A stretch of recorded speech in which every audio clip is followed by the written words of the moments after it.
everyone, to another episode of I Can Do This All Day. I'm Dan, the part-time adventurer. That's Mark, the resident Jedi. Hello there. Happy Valentine's Day to everybody, or Valentine's Week. I don't think it's coming out on the actual day, but we needed an excuse to do somewhat of a romantic action-y comedy, and we picked something that I thought would be right up the part-time Avengers alley, something that had more superhero actors and actresses in it than anything that we've watched recently. There's Oscar winners, Golden Globe winners, and just a whole lot of positive people from some movies that we really love. And this week, we're going to talk about a little popular movie called Scott Pilgrim versus the World. But before we heap love there, there's some shit going on that we want to talk about. Oh, there is shit. There's always shit amongst the world, and my favorite type of shit to talk about is MCU and comic book movies. So that is the headline for this week. It's Matthew Vaughn talking about how Deadpool 3 is going to respark and reignite the MCU. So you've got the endorsement of arguably the director who made the best X-Men movie with X-Men First Class. And he just has like a killer resume. I mean, he has Kingsman was freaking awesome. You got X-Men First Class. He has a solid lineup of movies. So I'm a big fan of Matthew Vaughn. And the fact that he is kind of endorsing the Sean Levy, Hugh Jackman, Ryan Reynolds, Deadpool, I'm for it. Like if you got a good qualified director to make those types of claims and say something like that, I'm all about it. You know, his exact quote was Deadpool 3 is going to give the MCU a jolt, and it's going to save the whole Marvel universe. So fucking A, man. How much better can you get of an endorsement? I'm Any skeptical thoughts of on an that? endorsement from a director that's not directing the movie. We're giving him all his cred for things he's created, not for his taste in films. Did he give you like a top 5 movies he liked? Directors like movies, and this is a director I respect, so I'm going to take it to the bank on this one. And plus, I think Deadpool 3 is going to rock anyways, so put that in your pipe and smoke it. Another thing that is brand new that I was super excited about and will be released on Amazon Prime Video. I shot you a text message earlier in the week. It was Conor McGregor and Jake Gyllenhaal in the remake of Patrick Swayze's Roadhouse. So holy Roadhouse. hell. Yeah, or just we're gonna roadhouse the shit out of everyone for like the weeks leading up to that movie. It's gonna be so much fun. We're gonna be like Peter Griffin and Family Guy, just talking about Roadhouse all the time. I'm going to start And practicing my roundhouse kicks. I was skeptical when I saw it. I watched a preview and I was pleasantly surprised that they kept a lot of the like callbacks to it. A lot of the lines, like the classic one-liners are there. And he even does Jake Gyllenhaal is even doing like Swayze-esque ab workouts in this. So it has potential to be awesome with a new twist that he's an ex-UFC fighter instead of just a man wandering the earth. So yeah, there might be grounding in why Roadhouse is so roadhousey, as opposed to I came with boots and I kick. yeah. I'm really surprised with what seems to be like a big role for Conor McGregor. I'm a big Conor McGregor fan, and I mean he was in that trailer all throughout. So I guess he is the big bad of the movie. Were you surprised by that at all? I mean, he hasn't fought in the UFC in how long? Like the next time he fights, it'll be his last fight because somebody's gonna tear him apart. No disrespect to Conor McGregor, but like he's living fat and high on the hog on that whiskey money. The one thing I thought about him in that trailer, I was like, damn, Conor McGregor, feel you on that size increase there, bro. Love the blow up, buddy. You're looking healthy in them cheeks. Love it. He's looking huge. Like he looks even way bigger than Jake Gyllenhaal, which is nuts. But I mean, you weren't surprised that he has like a big role in that movie? You know, back to the question that I asked you. Well, I mean, if you look at it, like this is not it's not unheard of to bring in um unqualified actors to play bads in movies, and some of our favorites, right? Were like interesting choice, but it works, right? Like Mr. T in Rocky 3. Some of the first roles The Rock had, right? Were like, who are you? Do you remember Scorpion King? Terrible in that, but blossomed. Like Dwayne has glowed it up. But you get a few. I think all of the WWE Attitude Era guys have movie roles like that, right? Triple H, Stone Cold is in The Longest Yard, Goldberg's in some movies. Like you knew a UFC fighter would get there, and Connor apparently is the one with the least concussions. Do you think Gyllenhaal is gonna tear someone's throat out? Fuck yeah, I do. You think so? Hell yeah. Listen, you can't do Roadhouse without that. I would be surprised if they did. Like, I think they might make a joke in the sometime in the movie where it's like, "What do you want me to do? Tear his throat out?" And then like smirk at the camera or something like that. But yeah, that's pretty I much think it. that There's Connor's got the bullseye on the neck tattoo, bro. It's coming out. It's coming out, baby. Pull the tiger by the tongue. um that's it for the stuff that I had on my docket for news and headlines. What about you? Do you got any Star Wars I got stuff? one level of love here on Valentine's Day, showing love, loving Roadhouse, and loving the idea that the Bad Batch, while still going, Star Wars cartoon to give you context, not something that you're interested or privy to, even though great carry on for all of us people looking for like decent Star Wars content, is bringing back additional like classic Clone Wars characters. They released a like preview of the new season, or a sizzle reel, and Asajj Ventress returning, a character that you've never heard of because you've never watched a Star Wars animated, but bringing it back. Somebody that was very active in some of the books and stuff like that afterward as well. Somebody that's had the thread pulled through her, um, I guess, time in the mythos. So that's coming, and Daisy Ridley's really excited about the Daisy Ridley Star Wars movie that's supposed to come out, like saying, "I wouldn't sign on if it wasn't awesome," and I wouldn't apparently it's sign on if awesome. I wasn't getting paid $12.5 million. Yeah, all this money, and they're coming out of the woodwork though, right? Because John Boyega recently commented like, "Well, I didn't say I wouldn't do it. I just said it had to be good." And I'm like, "Oh, buddy, Back you up that lost, money truck. you lost the opportunity to play Kang now, right? There, have you heard those the rumors about who they're going to backfill Kang Yeah, with? yeah.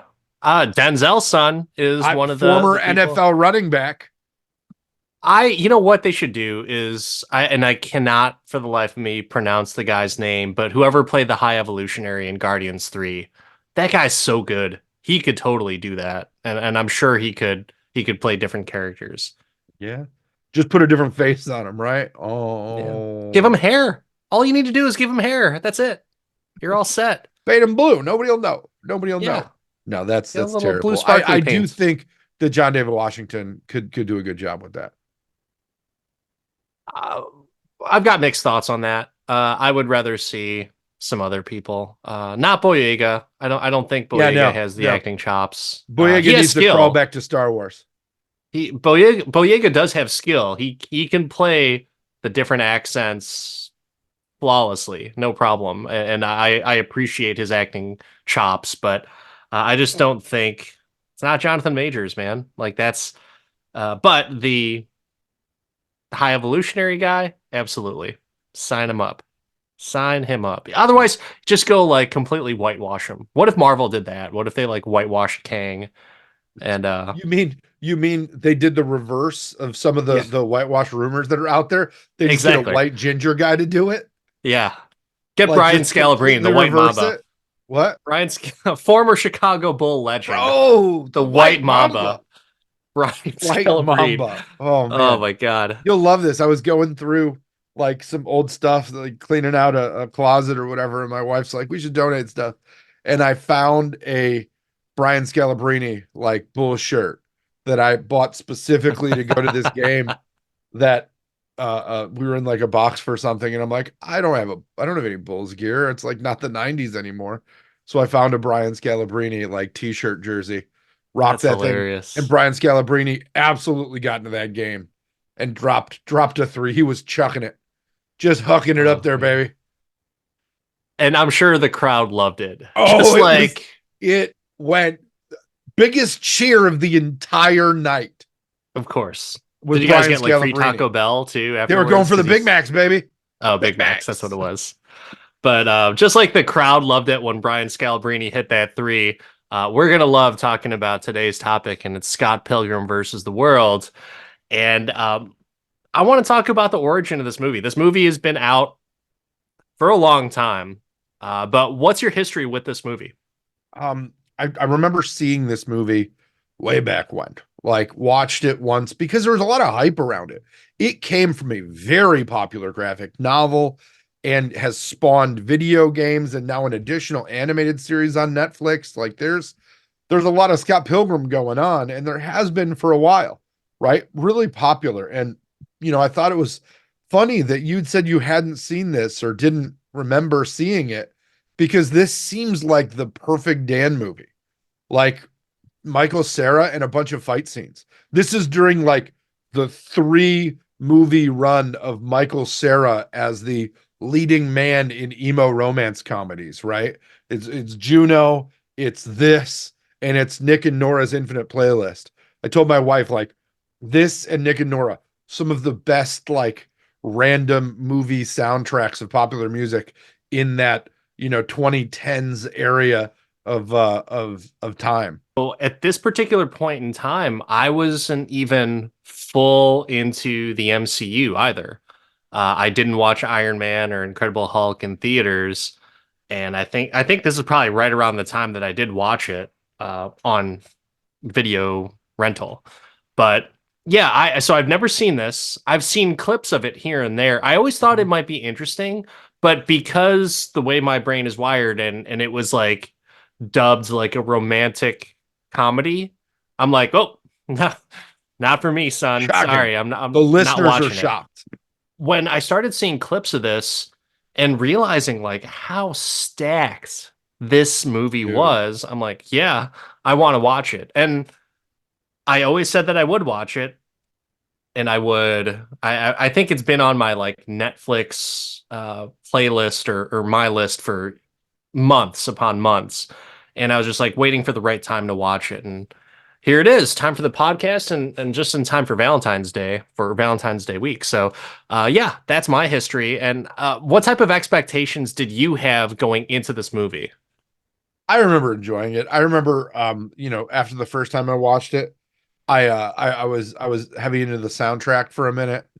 Like I used to dig punk music and just rock in general like that. So I was listening to a little Sex Bomb.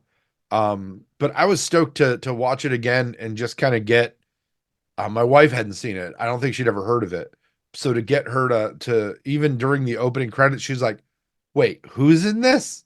And it just keeps going and keeps going. The cast of this movie very much just carries the excitement level. And I'm surprised that this isn't like it's popular, but like the level, there's Oscar winners, golden, there could be, well, no, it's a TV award, right? But there's Golden Globe winners in this, People's Choice Awards winners, Oscar winners.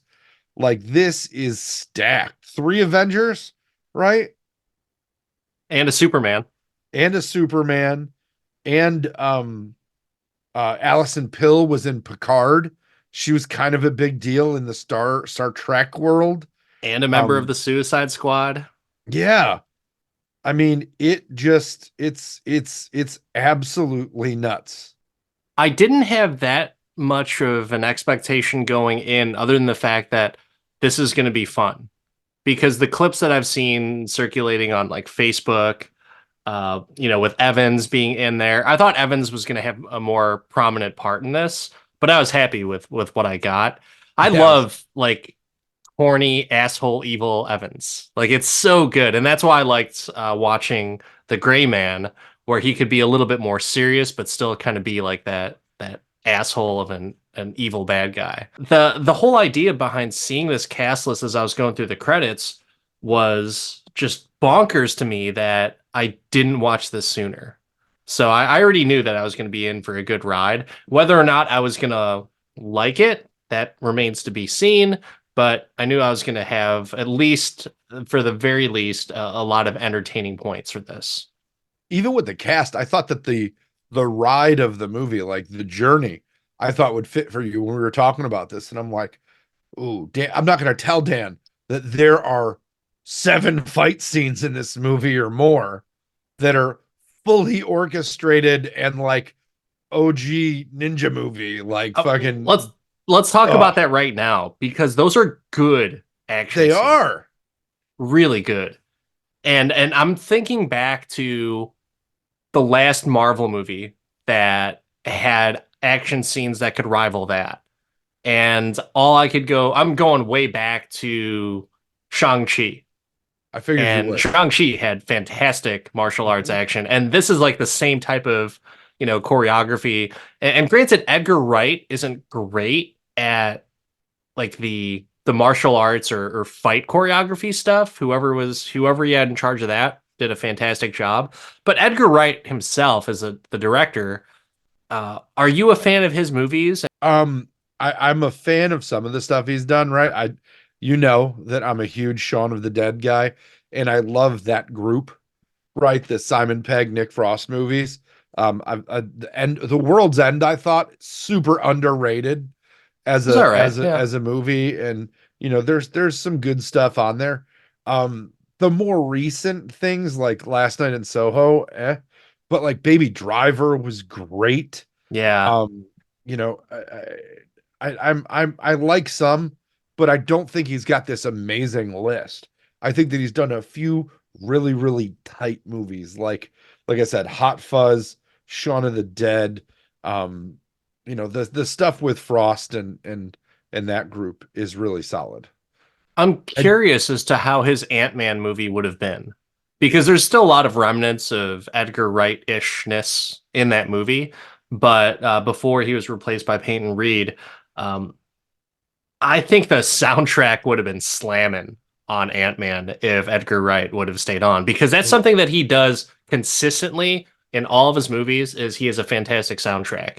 Baby Driver was like one of my just favorite movies of his, but also for that particular year because it had such a great soundtrack and he uses popular music well because it frames the situation, it adds to the mood, it adds to the whole hype of whatever's going on. So yeah, I'm all for it. I don't think that I had gotten as stoked for new driving music after Baby Driver since like the second Fast and the Furious movie. Like I don't think there'd been any, like it was just such a tight soundtrack. And I don't think this disappoints, especially considering that it's surrounding like a singular band and they had to, a lot of the songs were very aligned in that way. This was so tight. And I also loved, and you know me with this, but I loved all of the video game references in this, Yeah. all of the little clips of like music from Zelda or whatever in it, and they used a ton of them. And each and every one of them was worth it to me. Give me your version of the plot. I'm always curious to hear those from you. Dude that lives in his buddy's basement fights for the girl of his delivery. But in general, I think this is such a quintessential movie. And it's one of those movies that every generation has about about like the male journey through relationships. And I think there's so many call outs in this to things that just echo. Do you remember the movie High Fidelity, the John Yeah. Cusack movie?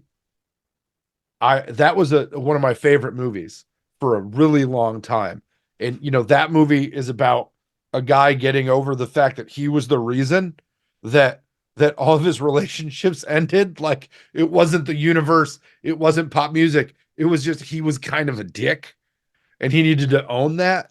And I think that this movie is such a reflection of a guy getting over the fact that he broke up with this, or this other girl broke up with him because he couldn't like handle everything else that was going on, right? His first his first relationship ended out of jealousy, and his second one was starting to self-sabotage because he was just like, oh, worried about this girl's past, not about any kind of future. And I think it's such a cool microcosm. I think these kind of movies come across like once in a generation, where there's every generation has their quintessential like, dude, get your head out of your ass movie. This is one of them for me. This isn't under my definition of rom-com. Like this is something that is just more than that. It's if you were just to call it a rom-com, I think it undermines the whole gamut of what this movie could portray. And you bring up a really good point in terms of like, you've got coming of age tales, you've got the you pull your head out of your ass romantic type of relationship situations. But this is a fun one for me because yes, it has the video game references. It's obviously based off of a graphic novel, so you have some great animation and CGI of comic book reference type stuff, right? And then you have like the romantic plots in there. But it's very relatable, like there is something watching this movie now that I probably wouldn't have thought anything of prior to, like when you watch this for the podcast, did you sort of squirm a little bit when they said like, "Oh, he's dating someone in high school and he's 22 years old"? Did he kind of like, a little bit?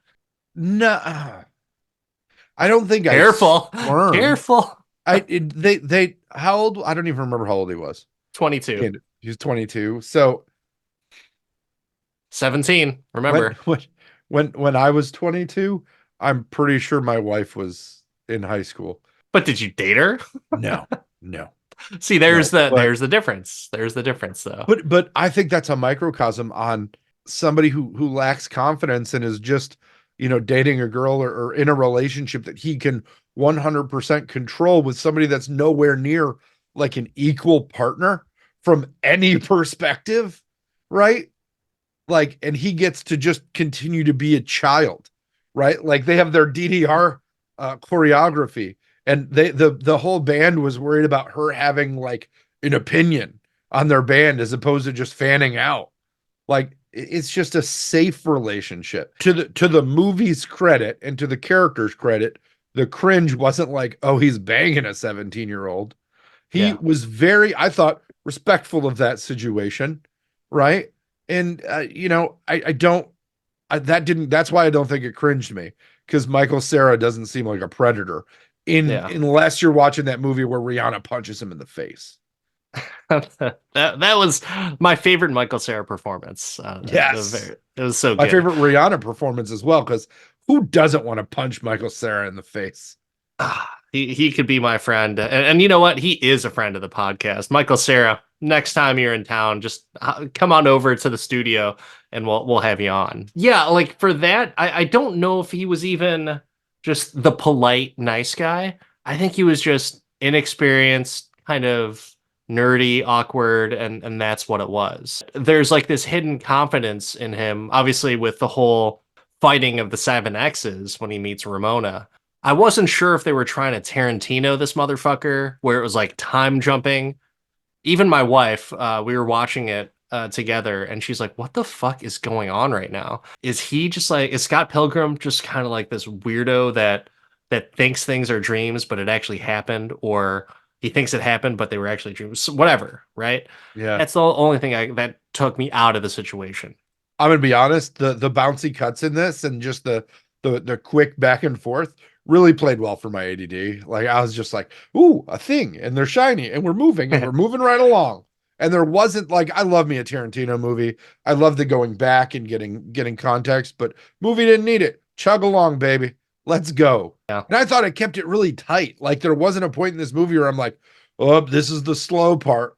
It played off very well because it's almost like the comedies that we would watch, whether it's like Top Secret or Hot Shots, where it's like joke after joke after joke. It just keeps on going. This, it wasn't jokes, but it was jokes, great imagery, great music, cut scene to something else, introducing a new character. It was nonstop. So I thought it was like a very quick paced type of movie, which I like.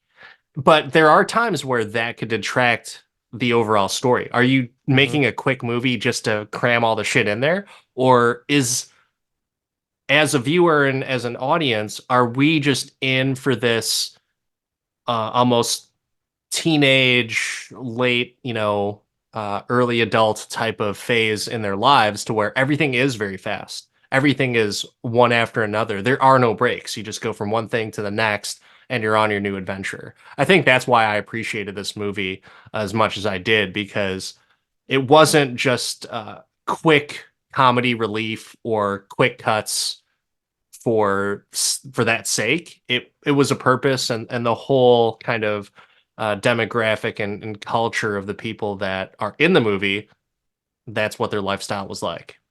Did you ever play in a band? Not like the type of band where we did gigs at like coffee houses and shit like that. Well, although we did do a gig at a coffee house, but nothing that was like really cool. So no. Yeah, no, no. I didn't do cool bands either. But I dug the just the I thought the musicianship in this movie was pretty solid.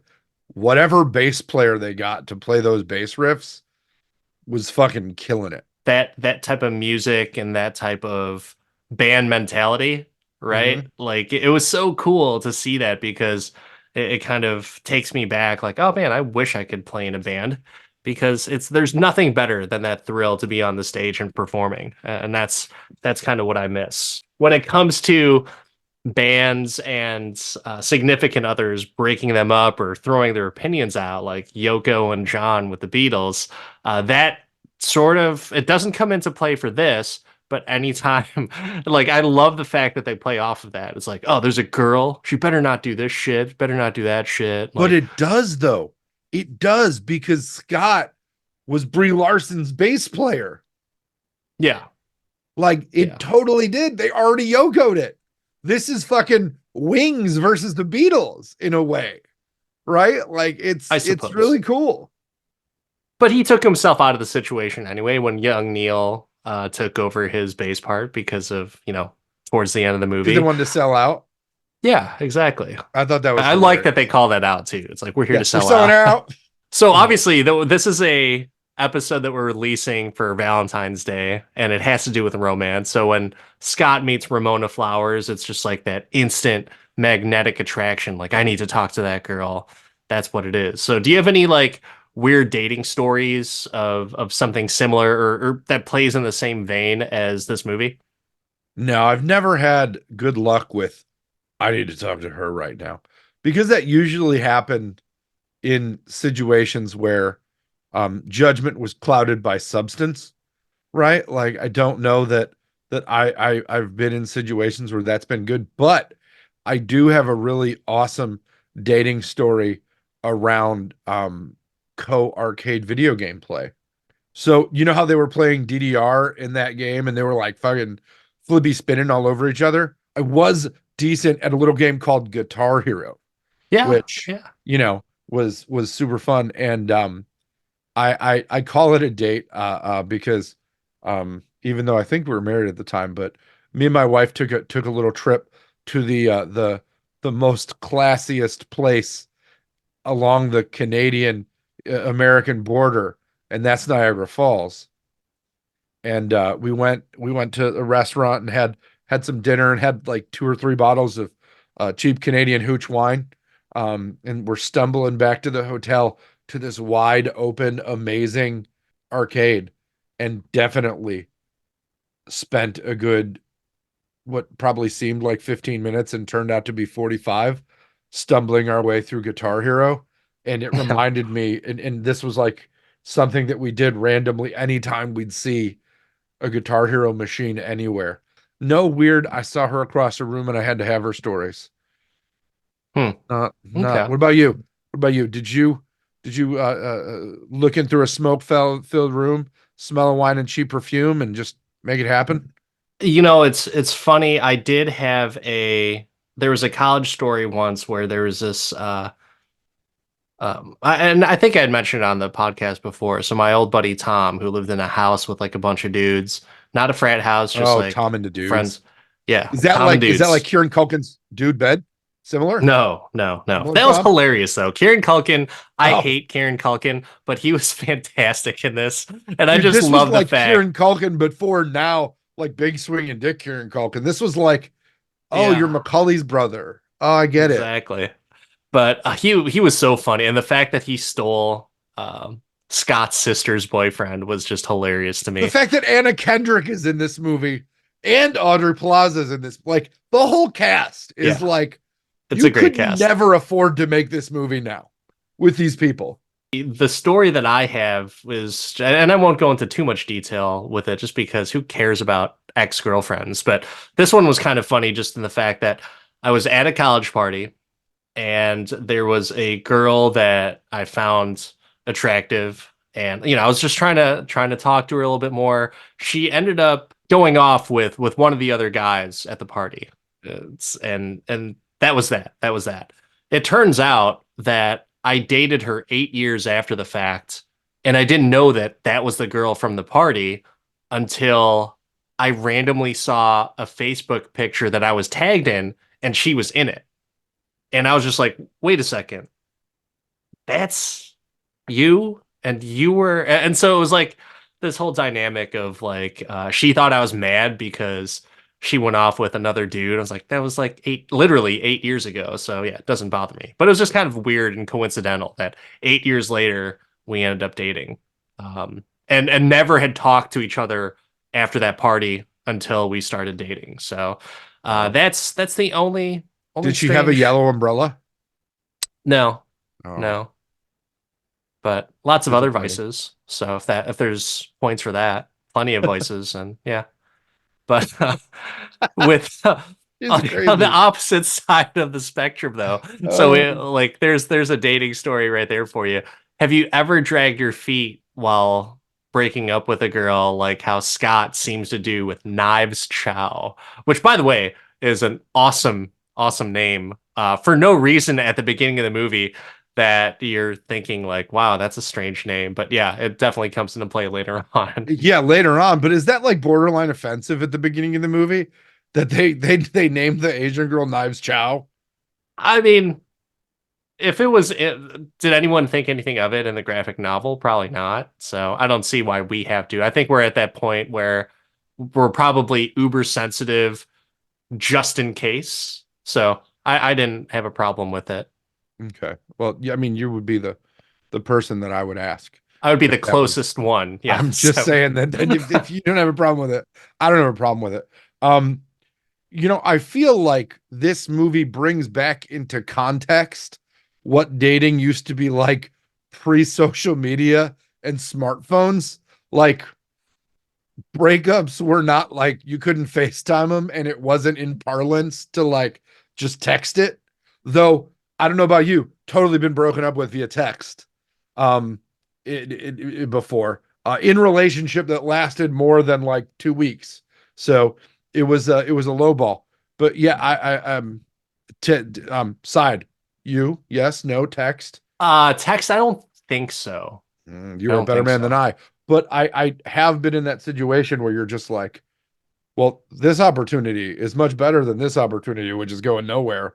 But I can't really like it's just a you don't have that communication point So you because pulled the it's Scott not just Pilgrim.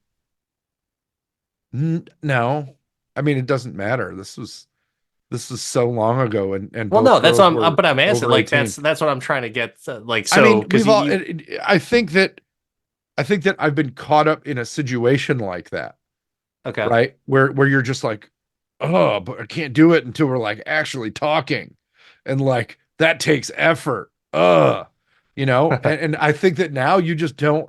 It's such a different social dynamic. I do have a funny breakup story, and Yes, I don't know if I necessarily want to talk about it, but I dude, you kind of had an do. amazing. I saw a That's girl at a party and she rejected me, yet I stalked her for 8 years and got back at it story. So no, what's that next? did, for the record, not stalking. It was like by sheer coincidence, and we didn't even recognize each other from that party. The whole situation. So I was dating this girl, and she had a pretty overprotective parent. And for me, I was just always like, yeah, I'm kind of not into that. I don't really, I didn't, I wasn't a great boyfriend or person to date in high school because I was so insecure about myself that I wouldn't put myself out there or even just be cordial to like parents. I wouldn't know what to do. I would just kind of actively try and seek a way out of interaction with them. And one time in particular, there was a person that I was dating. Her parents were picking us up from bowling or something, and I decided to opt out of that ride and rode with someone else on the way home. And I didn't even think anything of it. I didn't think anything of it, but she was not very happy. And all my friends were like, "Why didn't you ride with her?" I was like, "I don't know, I just thought I'd hang out with you guys." Like it didn't occur to me that I was that, clueless in terms of dating. But this story is I was dating a girl, very overprotective parents, and there was a dance coming up. So I guess I pinned it to high school, right? So there's a dance coming up in high school, and I decided to break up with her in person, so that at least that I wasn't over text, thank God. I'm not that piece of shit. But so I ended up breaking up with her. And then she's like, "Does this mean we're not going to go to the dance anymore?" And like that's like the worst question that she could have asked because I'm sure my face was like, "Yeah, that means we're not going to go to the dance anymore." Like that's the reason why we're breaking up is because I don't want to get grilled by your parent before the dance. I already felt uncomfortable and we weren't even having the conversation. So Man. I end up taking a friend, just a friend, to the dance. And then everyone got mad at me after that because they thought you broke up with her because you're dating this other girl. And it's like, no, this other girl's like my sister. And we're still friends to this day, which is hilarious. Because like I think I told her about that story and she's like, "What?" It was like the grossest thing that we could hear because like, ew, no, we're not dating. That's like disgusting and gross. But yeah, this girl, sweetheart, but at the same time, I just yeah. I wasn't a good boyfriend in high school. Not a good boyfriend. Not because I treated them badly. It was just I wasn't mature enough to really to do stuff in high school. I just wasn't mature enough to have conversations. Oh, dude, that's like a microcosm of my early 20s. I just wasn't mature enough. You at least like met some parents. I was a no parent meeting person. I that was my breaking point. I think in total, in the entirety of my dating life, I think I've met three parents total in any relationships, including my wife's parents, who were awesome, by the way. I did get a death threat the night I met her parents, though, but it wasn't from them. It was from her uncle. That's like the typical American family thing to do, right? So Yeah, yeah, that no. the only thing that I can think of because I only dated white girls. So that was in the back of my head too. Is like these parents are gonna hate me because they're probably, you I know, mean, you pissed off that you their did daughter is dating someone who's not white. suburbs That's of that's Chicago. yeah. You probably weren't too far off. I would like to think not. I think I made it worse than it really was. But I'm sure that there's some preference at least of like, couldn't you talk to Johnny on the football team or something like that? Like that's probably, is going on in some of their heads. But no, everyone that I did meet, they were all super nice. They were very cordial to me, very polite and very inviting. I just didn't know how to handle it. I was so insecure with that I couldn't get over that fact. And so I just made it awkward for myself. But I think that's where I this movie really kind of comes in, though, and why it resonates with me in a way that's not like make fun of it is because it accentuates the already awkwardness of Michael Cera in what would be realistic situations from a guy's point of view. My wife yeah, was like, "Why is this guy being so awkward?" I'm like, "Oh, Yeah, no, this is like actually what happens between the ears. This is so sickeningly accurate It is. that I'm it's so glad like, you say that because man. that's exactly what I was thinking as I was watching this. And I think that my wife was like, huh? Yeah, whatever.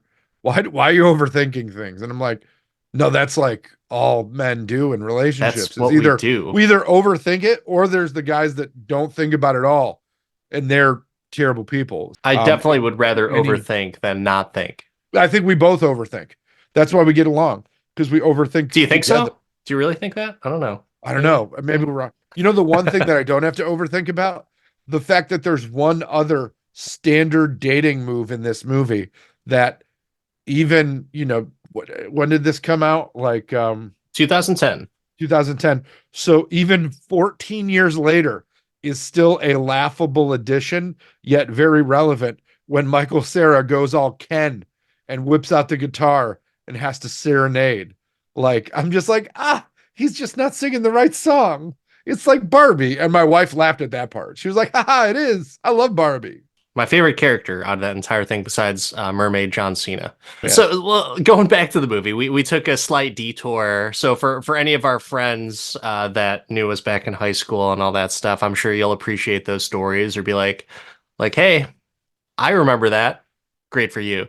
But going back to the movie, um, with the plot as it's driving through of everything. So we're seeing all these great cameos and bit parts from amazing cast. You mentioned Anna Kendrick and Jason Schwartzman comes into it, but Thomas Jane is in it along with Clifton Collins. Like holy shit, stacked movie. How is it that you're reacting to this stuff? And are you having fun just by seeing the cameos or what they're actually doing and contributing to the movie? I think the cameos carry the day, right? Though there are those performances that are just amazing, right? Like Kieran Culkin. Kieran Culkin is a huge part of this movie, even though he's got a smaller part, and he brings the noise from a comic perspective, which, to now see him in Succession where he's not trying to be funny, I definitely love the fact that he was in this and just it carried the day for me on the funniness. Like all of these cast people have the capacity to be hilarious, and it just works. It just works in such a big way. Do you have a favorite besides Kieran Culkin? Do you have another favorite cameo? Or maybe cameo is the wrong word. Just another favorite character that was in the movie. You know, I love the over the topness of so many of the X's, and I'd love to say that Evans, shout out friend of the podcast, Chris Evans, it was my favorite. And he's like, I'll grind this rail the whole way. Yeah. Yeah. And all my stuntmen, all that. And I loved that. But Brendan Routh in this, Oh my God. Yeah. the whole like and Evans with the Batman voice, very much. I was like, he's doing Batman voice because apparently talking like this it makes you Batman. It's just great, but the whole vegan powers thing Yes. just was amazing. Like this is so funny, and it's like no disrespect to anybody who chooses veganism for whatever reason, and your beliefs are your beliefs, but you have to know that there are people in your community that do it for not for like, a care reasons. They do it for the fact that they can just use it and weaponize their veganism. And I love the idea that this was called out because Yeah. especially when this movie came out, veganism was super weaponized. And he was a super saiyan of weaponized veganism. That's exactly what he was. He was Super Saiyan for all those people who get that reference. But that was like my favorite thing too. I was like, I was thinking like, oh, you're gonna say Evans, and I'm gonna say Superman. But Brandon Routh was really great, and he was. I mean, isn't that really the truth about veganism in the sense that back then in 2010, uh, if you were a vegan, you were like upper echelon, creme de la creme. not like the scum of the earth walking around eating burgers, right? Like the fact that I'm you a got vegan. I only powers, eat the yeah, fries at McDonald's. getting the powers from being a vegan was so funny because people truly believe that they have powers when they become vegan. That I swear to God, that's The really vegan what they police, feel. by the Oh way, yeah. amazing cameo there too. But the Yes. fact that they're like, chicken's not vegan. What? That that was so Clifton Collins and Thomas Jane, those were my favorite cameos out of everything, with the exception of Brandon Routh. Brandon Routh was like my favorite character overall. But the fact that they called themselves the vegan police and just cited him for all the They have the different green vegan lasers. The violations. Oh green yeah. lasers. Yeah. Oh, Yeah. It's so good. And I think it's a nice harmless way to interject humor into like this is a real life scenario. For those vegan police, there are people out there that will, you know, vilify people just because of the fact of what they do or what they don't eat. You know, whether they're asking for it or not, they will make it a big scene, and that's what the vegan police do in this movie. Did you like the Captain Marvel Brie Larson song that she was singing with Brandon Routh on bass? I think Brie Larson in this movie was this was like pre-breakout Brie Larson. This is when Brie Larson was making pop albums and Yeah. modeling. Like this, Legitimate pop, like yeah, yeah, she has albums, ladies and yeah. gentlemen. No, she has a discography. Discography, an Oscar, and tights in a Marvel movie. Like, talk about versatility. Was there anything about this movie that was that hugely disappointed for you? We've talked about all these high points. Was there anything that every time it came up, you were just like, not this again? The only part that I was like, I could kind of do without this was the twin DJ battle scene, which was good. It was just more of the things where it's like I think it just went on a little too long. And it made me think of you because you gave Doctor Strange and the Multiverse of Madness shit with the whole music fight. Well, there's a music fight in this, and I thought that was pretty cool. Same thing that I thought the Doctor Strange thing was cool too. So I don't know. Did you have any callbacks to Doctor Strange with when you saw that part? No, I thought of Shang-Chi because of the dragons, and I thought you would have loved the dragon fight. I it was fine. Like I said, it just went on for a little too long. I didn't need to go back and forth. I was fine with just one and done, and that's what it is. But yeah, I can't really say that there were things that I disliked about the movie. You know, one of the things that we haven't really talked a whole lot about, you know, we've praised Michael Cera and we just think he's funny, but Mary Elizabeth Winstead is Ramona Flowers. So number one, Ramona Flowers, if you saw her back in the day, maybe you're 22 years old and you saw her at a party, or she came into your dreams, would she be the girl that you'd be like, yeah, I need to find her? No, no, not my the alternative thing. Didn't it like I, much like Michael Cera, was not socially prepared for that level of complexity and power in a woman. That's a good, honest It answer, took though. it took years for me to be prepared to actually be an adult in any level of relationship, any level of adultness. And I'm still a child. Like, don't get me wrong. Like, it's still a child. Though I do love that she got so much smoke and love for playing Hera. Um, so it Yeah, just right. goes to show, like, apparently Mary Elizabeth Winstead, like, she carries it. She still got it, still rocking She's it. awesome. And she's great in Birds of Prey. Like her character in Birds of Prey is freaking awesome. And she's just a badass in that. So I know you don't like that movie. I like that movie just fine. And part of it's because of her character. And yeah, for Ramona Flowers, for me, right up my alley. Back in the day in high school, I one of my very first girlfriends had a very similar kind of look and flair to her, like Ramona Flowers. But yeah, I think with her as the love interest in this, I think the only thing, if I were to be critical about it, is I wouldn't necessarily believe her as the end all be all for Scott Pilgrim. That's the only thing that wasn't really believable for me.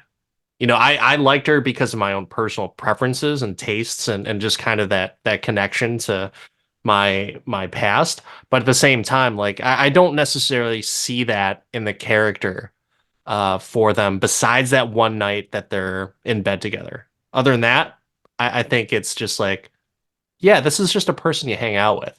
I don't think you're really that smitten with her. I think that if you look at Scott versus if you look at her, she's just much more established and confident. So that's kind of how I looked at that. He knows he needs to be that level of adult, and she is. And how many other girls that he's hanging out with or seeing are like even Brie Larson, the crazy ex blonde girlfriend, is still like coming back and giving him some level of adult level respect, where she is nice to him and understands, but she's like, oh, you poor thing. Wanted to ask you about something that you mentioned earlier. So you're talking about like the gamer culture and video game homages to everything. I love the fact that after he kicks the shit out of someone, that coins fall. Yeah. That to me is just like a Yep. perfect video game trope that I think there's like so many. How many video games has that? Like so many of them that you're like, oh, you pick up money after you beat the shit out of someone. I was hoping that there was gonna be like a chicken leg or a turkey that fell from someone after beating them, so that way that's his like power up to regain energy for the next fight. That would have been sweet, but I'm perfectly fine with the coins and everything. Yeah, no, I think that there was enough like video games sprinkled in to just like peak the ears a little bit, get you in there, turn you back towards the screen. So yeah, I love it. And also just the like you got a weapon or it was a combo or all of the things like I know it was fantasy level fighting, like it wasn't, it's not realistic, but I thought it was done tastefully and just in a fun way that really fit in the whole flavor of the movie. Like from a vision and direction perspective, I mean, this is better than some Marvel movies we've seen. Oh yeah, for sure. For sure. And Marvel movies don't really have that top notch of choreography or high level of choreography, right? Shang-Chi is like one of the very few just because of the type of martial arts that are being used, but not every Marvel movie does that. Winter Soldier is one of them that does, have a really great choreography and setup of that type of thing, but not all of them, just fall under that particular banner of martial arts action, or that type of dynamic action. But I'm all good with it. But of course, we're making references to the MCU and everything. I think that kind of also leads us to a question that spurned from the MCU itself. But Mark, when it comes to Scott Pilgrim versus the World, can you do this movie all day? I think that as long as we've done this podcast, my definition of can do this all day varies and has varied since the beginning. Like when we started, it was I will watch this all the time. Like this is on my phone. I brush my teeth to that shit, right? As opposed to something that I look upon fondly and would never fight watching again. And in that vein, I can do this all day. I don't think there's anything about this movie that's a turnoff for me. I enjoy it. I think it's fun. I wish it was more quotable. Like there's some good one-liners, but there's just not like the perfect level of one-liners in it, Bread right? makes you fat? I know, That's but what. like I said, there's a few. There's a few. Yes, I can do this all day because I would watch this. And I think I would, it's not on the level of Shawshank, but I'd even Shawshank this. Like find it in the middle and be like, oh, this is good. It's Oh, okay. All right. like It's like, like when traveling, if you're flipping channels, like back okay. like we used to in the 1900s, like, oh, not the worst thing. We can leave this on. No reason to go around the horn.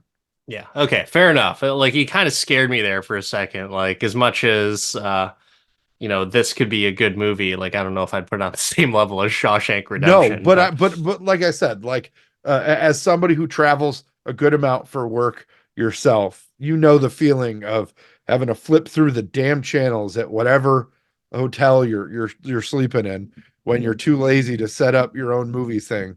And you're happy to see something that's at least decent. You agree with me on that point.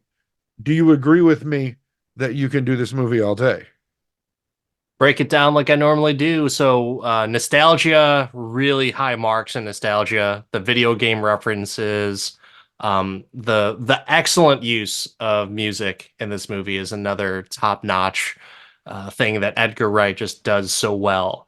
The cameos and the people that are the cast that's in this movie. I like every single character in this movie. And I hate Jason Schwartzman and the characters that he plays, but I liked his character in this because it's just a well-rounded cast, but also a well-rounded type of battle of what this kid is trying to do to get the love of this random girl that just happened to pop into his dreams. So I like that very good balance of, humor along with some realism. It calls back that nostalgic factor of like, oh yeah, that's what dating was like, for me as a young male kind of being clueless as to how the opposite sex is and what the dating etiquette is, what you should say, what you shouldn't say, what you should do, what you shouldn't do. It was just kind of funny for me. And overall, yeah, I can do this all day for sure. It's something that is still on brand with my love for comic movies, if you will, and I'll put that in air quotes, comic movies. But yeah, fantastic. I'll watch this anytime for sure. I love it. I'm happy to have randomly suggested this and shocked that we found a movie we both agree on and that you're just not like taking a warm, steamy Vince on its head.